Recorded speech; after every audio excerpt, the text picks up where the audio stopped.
ನಿನ್ನೆ ಇಡೀ ನಾಡಿನೆಲ್ಲೆಡೆ ಕೆಂಪೇಗೌಡರ ಜಯಂತಿ ನಡೀತಾ ಇತ್ತು. ಆದರೆ ಚಿಕ್ಕಬಳ್ಳಾಪುರದಲ್ಲಿ ಮಾತ್ರ ಮಾತಿನ ಚಕಮಕಿ, ಚಪ್ಪಲಿ ಎಸೆತ ನಡೆದಿದೆ. ಒಂದು ಕಡೆ ಈಗ ಶಾಸಕ ಪ್ರದೀಪ್ ಈಶ್ವರ್ ಮತ್ತು ಕೇಂದ್ರ ಸಚಿವ ಎಚ್.ಡಿ. ಕುಮಾರಸ್ವಾಮಿ ನಡುವಿನ ಈ ಒಂದು ವಾಕ್ ಸಮರ ಮತ್ತೊಂದು ಮಜಲನ್ನು ಪಡ್ಕೊಂಡಿದೆ. ಈ ಬಗ್ಗೆ ಒಂದು ಬ್ರೇಕಿಂಗ್ ಅಪ್ಡೇಟ್ ಆಗ್ತಾ ಇದೆ, ಬನ್ನಿ ನೋಡ್ಕೊಂಬರೋಣ.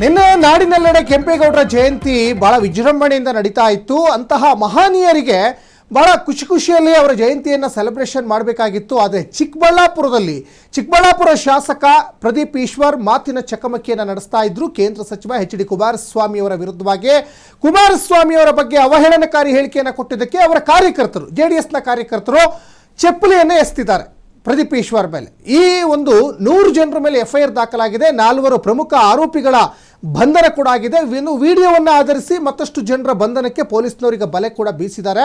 ಮತ್ತೊಂದು ಕಡೆ ನೋಡಿ, ಈ ದಾಳಿಯನ್ನು ಖಂಡಿಸಿ ಕಾಂಗ್ರೆಸ್ ಕಾರ್ಯಕರ್ತರು ಕೂಡ ಈಗ ಪ್ರತಿಭಟನೆ ಮಾಡಿದ್ದಾರೆ ಅನ್ನೋದು ಕೂಡ ಗೊತ್ತಾಗ್ತಾ ಇದೆ. ಒಂದು ಕಡೆ ಈಗ ಶಾಸಕ ಪ್ರದೀಪ್ ಈಶ್ವರ್ ಮೇಲೆ ಚಪ್ಪಲಿ ಎಸೆತ ಪ್ರಕರಣ ಅದು ರಾಜಕೀಯ ಸಂಘರ್ಷಕ್ಕೆ ಈಗ ಕಾರಣ ಆಗ್ತಾ ಇದೆ. ನೋಡಿ, ಇಲ್ಲಿ ಕೆಲವೊಂದು ಮಹನೀಯರ ಜಯಂತಿಯನ್ನು ನಾವು ಸೆಲೆಬ್ರೇಷನ್ ಮಾಡುವಂಥ ಸಂದರ್ಭದಲ್ಲಿ ಪಕ್ಷ ಭೇದವನ್ನು ಮರೆತು ಕಾಂಗ್ರೆಸ್, BJP, JDS ಅಂತ ಭೇದ ಭಾವ ಇಲ್ಲದೇ ಎಲ್ಲರೂ ಒಗ್ಗಟ್ಟಿನಿಂದ ಅವರ ಜಯಂತಿಯನ್ನು ಆಚರಣೆ ಮಾಡಬೇಕಾಗ್ತದೆ. ಯಾಕಂದರೆ ಇವತ್ತು ಬೃಹದಾಕಾರದಲ್ಲಿ ಬೆಳೆದು ನಿಂತಹ ಬೆಂಗಳೂರು ಒಂದು ಕಾಲದಲ್ಲಿ ಬೆಂದ ಕಾಳೂರಾಗಿತ್ತು.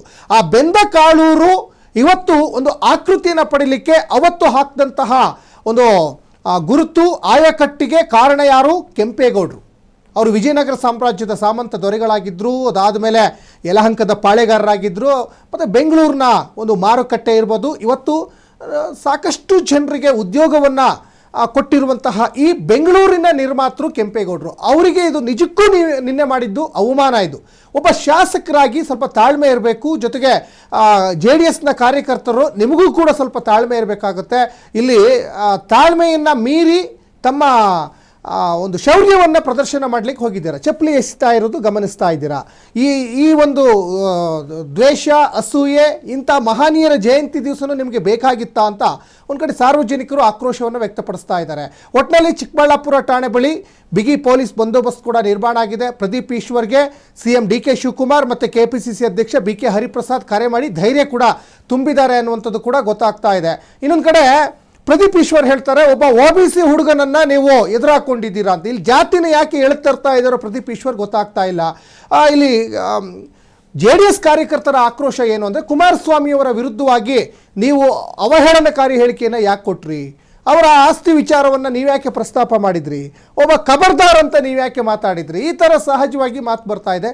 ಪ್ರದೀಪ್ ಈಶ್ವರ್ ಇದೊಂದು ವಿಚಾರ ಅಂತಲ್ಲ, ಈ ಹಿಂದೆ ಅನೇಕ ವಿಚಾರಗಳನ್ನು ಗಮನಿಸಿದಾಗ ಎಲ್ಲ ಒಂದು ಕಡೆ ಯಾರೇ ಆದರೂ ಅಷ್ಟೇ ಮಾತಾಡುವಾಗ ನಾಲಿಗೆಗೂ ಮೆದುಳಿಗೂ ನಾವು ಸಂಬಂಧನೇ ಇಲ್ಲದೆ ಇರೋ ರೀತಿ ಮಾತಾಡಬಾರ್ದು. ಯಾಕಂದರೆ ನಾವು ಏನು ಯೋಚನೆ ಮಾಡ್ತೀವಿ ಅದನ್ನು ನಾವು ಮಾತಾಡಬೇಕಾಗ್ತದೆ. ಸುಮ್ಮನೆ ಯೋಚನೆ ಮಾಡ್ದೇ ನಾವು ಏನೇನೋ ಮಾತಾಡಿಬಿಟ್ರೆ ನೀವು ಜನಪ್ರತಿನಿಧಿಗಳು, ಜನಸಾಮಾನ್ಯರು ನಿಮ್ಮನ್ನ ಸಾಕಷ್ಟು ಜನ ಫಾಲೋ ಮಾಡ್ತಾ ಇರ್ತಾರೆ. ಹಾಗಾಗಿ ನಾವು ಏನೇ ಒಂದು ಹೇಳಿಕೆ ಕೊಟ್ಟರೂ ಕೂಡ ಅದೊಂದು ಹೆಗ್ಗುರುತಾಗಿ ಪರಿಣಮಿಸುತ್ತೆ. ಲಾಸ್ಟಿಗೆ ಅದು ತಮಗೆ ಅದು ತಿರುಗುಬಾಣ ಆಗುವಂಥ ಸಾಧ್ಯತೆ ಇರುತ್ತೆ. ಹಾಗಾಗಿ ಆ ತಿರುಗುಬಾಣ ಆಗಲಿಕ್ಕೆ ಕಾರಣ ಆಗಬಾರ್ದು. ಯಾಕಂದರೆ ಜನರ ಒಂದು ಪ್ರತಿನಿಧಿಯಾಗಿ ಭಾಳ ಎಚ್ಚರಿಕೆಯಿಂದ ಮಾತಾಡಬೇಕಾಗ್ತದೆ.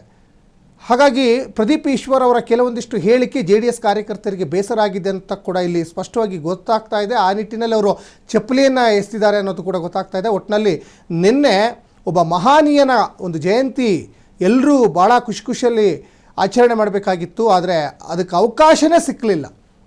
ಜನಗಳಿಗೆ ಏನು ಮೆಸೇಜ್ ಕೊಡ್ತಿರೋ ನೀವು ಅರ್ಥ ಆಗ್ತಾ ಇಲ್ಲ. ಮತ್ತು ಅವರೊಂದು ನೀಟ್ ಅಕಾಡೆಮಿ ಅಂತ ಕೂಡ ಮಾಡ್ಕೊಂಡಿದ್ದಾರೆ. ಅಂದರೆ ಸಾಕಷ್ಟು ಮಕ್ಕಳ ಒಂದು ಭವಿಷ್ಯವನ್ನು ರೂಪಿಸುವಂಥ ನಿಟ್ಟಿನಲ್ಲಿ ನೀಟ್ ಅಕಾಡೆಮಿಯನ್ನು ಇಟ್ಕೊಂಡಿದ್ದಾರೆ. ಈ ರೀತಿಯಾದಂತಹ ಕೆಲವೊಂದಿಷ್ಟು ಅಸಂಬದ್ಧವಾದ ಹೇಳಿಕೆಗಳನ್ನು ಕೊಟ್ಟರೆ ಜನರು ಮುಂದಿನ ಚುನಾವಣೆಯಲ್ಲಿ ನಿಮಗೆ ಏನು ರಿಸಲ್ಟ್ ಕೊಡ್ತಾರೆ ಅನ್ನೋದು ಈಗಲೇ ಅದೆಲ್ಲ ನೀವೇ ಒಂದು ಸಾಬೀತು ಮಾಡ್ತಾ ಇದ್ದೀರಾ ಅನ್ನೋದು ಇಲ್ಲಿ ಸ್ಪಷ್ಟವಾಗಿ ಗೊತ್ತಾಗ್ತಾ ಇದೆ. ಒಟ್ಟಿನಲ್ಲಿ ನಿಮ್ಮ ರಾಜಕೀಯ ಸಂಘರ್ಷಗಳು ಇದ್ದೇ ಇರ್ತದೆ. ಯಾಕಂದರೆ ಸಹಜವಾಗಿ ರಾಜಕೀಯ ಅಂದಮೇಲೆ, ರಾಜಕೀಯ ನಾಯಕರು ಅಂದಮೇಲೆ ಕೆಲವೊಂದು ಪಕ್ಷದ ಸಿದ್ಧಾಂತಗಳು ಇನ್ನೊಂದು ಪಕ್ಷದ ಸಿದ್ಧಾಂತಗಳಿಗೆ ಸರಿ ಹೊಂದೋದಿಲ್ಲ. ಅದು ರಾಜಕೀಯ ಬೇರೆ ವಿಚಾರದಲ್ಲಿ ಮಾಡಬೇಕು. ಈ ರೀತಿಯಾದಂತಹ ಮಹನೀಯರ ಒಂದು ಸೆಲೆಬ್ರೇಷನ್, ಅವರ ಜಯಂತಿ, ಅವರ ಹುಟ್ಟುಹಬ್ಬದ ಸಂದರ್ಭದಲ್ಲಿ ಅಥವಾ ಬೇರೆ ಬೇರೆ ಕಾರ್ಯಕ್ರಮಗಳಲ್ಲಿ ಅದು ಸಾರ್ವಜನಿಕರು ಗಮನಿಸ್ತಾ ಇರ್ತಾರೆ, ಜೊತೆಗೆ ಬೇರೆ ಬೇರೆ ದೊಡ್ಡ ದೊಡ್ಡ ಗಣ್ಯರು ಗಮನಿಸ್ತಾ ಇರ್ತಾರೆ. ಈ ಎಲ್ಲ ಬೆಳವಣಿಗೆಗಳ ನಡುವೆ ನೀವು ಮಾತಿನ ಚಕಮಕಿ ಮಾಡ್ತೀರಾ. ಜೊತೆಗೆ ಸ್ಟೇಜ್ ಮೇಲೆ ಕೂತಂತಹ ಪ್ರದೀಪ್ ಈಶ್ವರ್ ಅವ್ರನ್ನ ಕೆಳಗಡೆ ಇಳಿಸಬೇಕು ಅಂತ JDS ಕಾರ್ಯಕರ್ತರು ಆಕ್ರೋಶವನ್ನು ವ್ಯಕ್ತಪಡಿಸ್ತಾರೆ. ಏನು ಸಂದೇಶ ಕೊಡ್ಲಿಕ್ಕೆ ಹೊರಟಿದ್ದೀರಾ ನೀವು? ನಿಮ್ಮನ್ನ ಸಮಾಜದ ಉದ್ಧಾರಕ್ಕೋಸ್ಕರ ಆಯ್ಕೆ ಮಾಡಿ ಕಳಿಸಿದ್ದಾರೆ, ಆಯಾ ಕ್ಷೇತ್ರವನ್ನು ಉದ್ಧಾರ ಮಾಡಿ ಅಂತ ಕಳಿಸಿದ್ದಾರೆ ಅವರು. ಪ್ರದೀಪ್ ಈಶ್ವರ್ ಆಗಿರ್ಬೋದು ಅಥವಾ JDSನ ಶಾಸಕರು, ಕಾರ್ಯಕರ್ತರು ಯಾರೇ ಆಗಿರ್ಬೋದು, ಈ ಮಾತು ಎಲ್ರಿಗೂ ಕೂಡ ಅನ್ವಯ ಆಗ್ತಾ ಹೋಗ್ತದೆ. ಮತ್ತೊಂದು ಕಡೆ ನೋಡಿ, ನಿನ್ನೆ ಜಿಲ್ಲಾಧಿಕಾರಿಗಳು ಮನವೊಲಿಕೆಯ ಪ್ರಯತ್ನ ಮಾಡಿದ್ರು, ಕಾರ್ಯಕರ್ತರು ಕೇಳಲಿಲ್ಲ. ಅವ್ರನ್ನ ಕಾರ್ಯಕ್ರಮದಿಂದ ಕೆಳಗಡೆ ಇಳಿಸಿ, ವೇದಿಕೆ ಮೇಲೆ ಅವ್ರು ಕೂರ್ಲಿಕ್ಕೆ ಅರ್ಹತೆ ಇಲ್ಲ. ಚಿಕ್ಕಬಳ್ಳಾಪುರ ಶಾಸಕರಿಗೆ ಚಿಕ್ಕಬಳ್ಳಾಪುರದಲ್ಲಿ ವೇದಿಕೆ ಹಂಚಿಕೊಳ್ಳಲಿಕ್ಕೆ ಅವಕಾಶ ಇಲ್ಲ.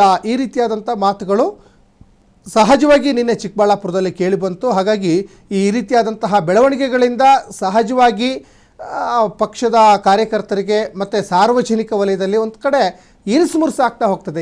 ಎಂಥ ವ್ಯಕ್ತಿಗಳನ್ನು ನಾವು ಆಯ್ಕೆ ಮಾಡಿ ಕಳಿಸಿದ್ದೀವಿ ಅನ್ನುವಂತಹ ಒಂಥರ ಮುಜುಗರಕ್ಕೆ ಒಳಗಾಗ್ತಾರೆ. ಪ್ರದೀಪ್ ಈಶ್ವರ್ ಆಗಿರಲಿ ಅಥವಾ ಬೇರೆ ಯಾವುದೇ ನಾಯಕರಾಗಿರಲಿ, ಮಾತಿನ ಹಿಡಿತವನ್ನು ತಮ್ಮಲ್ಲಿ ಇಟ್ಕೊಳ್ಬೇಕು. ಯಾಕಂದರೆ ನಾನೊಬ್ಬ ಸಾಮಾನ್ಯ ವ್ಯಕ್ತಿಯಲ್ಲ, ನಾನು ಜನಪ್ರತಿನಿಧಿ ಅನ್ನುವಂಥದ್ದು ಅವರ ಅರಿವಿಗೆ ಬಂದರೆ ಸಾಕು.